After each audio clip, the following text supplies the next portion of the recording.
Under the cover of night, 72 people boarded a boat bound for Britain, but found themselves against the unforgiving winter. Not long after departure, the boat entered into distress. When the emergency services arrived, they found its passengers in the water.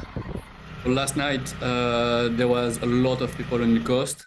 For the whole weekend, YouTube 56 received at least 5 distress calls from different boats in the channel and from the boat where the tragedy happened last night. Winter are very hard in northern France. Like this night, it was -1 degree and the channel temperature was around 8 degrees, so very dangerous to attempt a crossing. It's very difficult to be here long term because you see this tragedy happening again and again.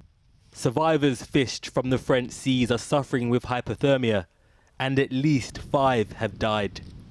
These are the waters of the channel that thousands plan to cross, and every time the wind subsides, the boats prepare to set off.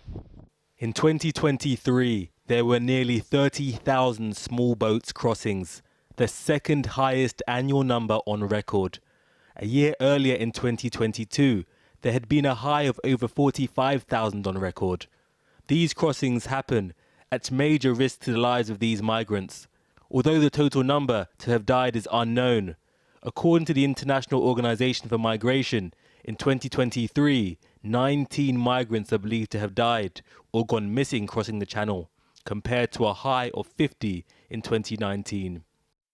Ultimately, the only way you can stop the boats is by busting the model of the people smugglers, by making sure that if someone goes from point A in France to point B in Britain, they do not stay in Britain, that route doesn't work.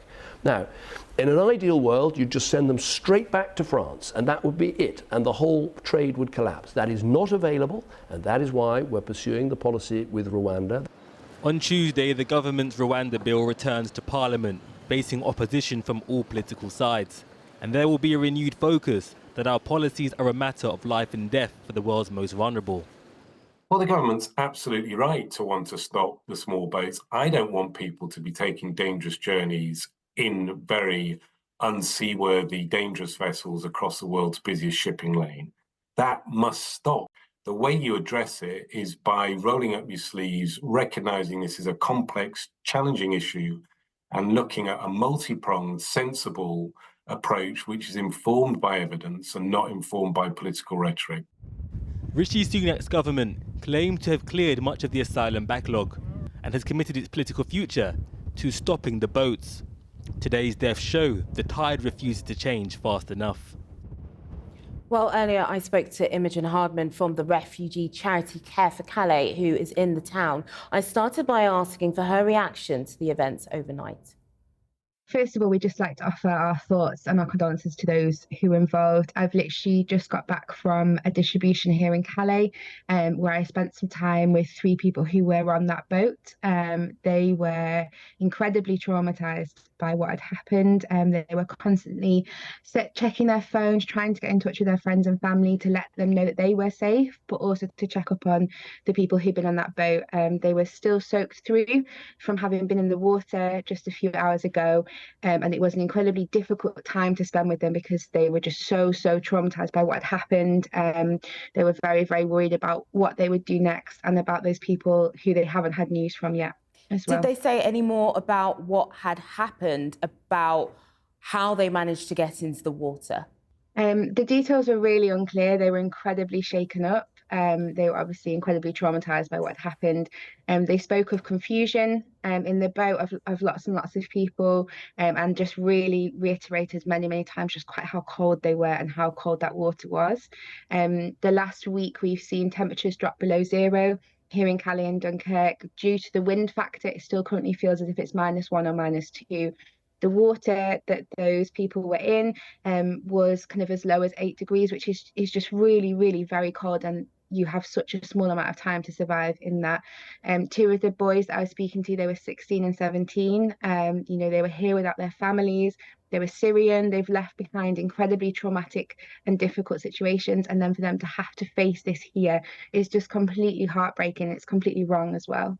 What will be the wider impact then with other people on the camp who have heard about what has happened? What have they said to you? So unfortunately, this is not the first time that something like this has happened. We've seen this happen on multiple occasions in the last few years. What we always hear from people is that whilst it is scary and it does cause people to worry about that journey, there really is no option. So there is no safe passage routes for people from Syria, like the people and the young boys that I met this afternoon. And there is no way for them to get to the UK to seek asylum. Seeking asylum is a basic human right. They're escaping countries that we in the UK recognise as unsafe, as countries where people are persecuted, where they face very serious challenges.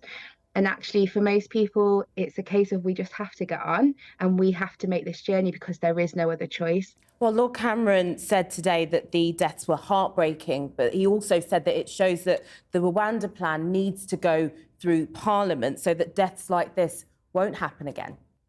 So I think I agree with him that it is heartbreaking. It's heartbreaking that families have lost their children and their brothers and their sisters. What I don't agree with is that deterrents work. The deterrents have not worked, and we've seen the same number of people arriving here in Calais looking to seek safety, and that's because the situations they're escaping are still existing around the world. What we need is a safe asylum system and a system that offers people safe passage. Well, Robert Jenrick, who's the former immigration minister, spoke in The Sun today, and he was talking about the costs of asylum seekers. He's saying it's £500,000 to integrate one migrant. That's 30 million for an average boat crossing. In his view, in the context of a cost of living crisis, it's just not sustainable for taxpayers.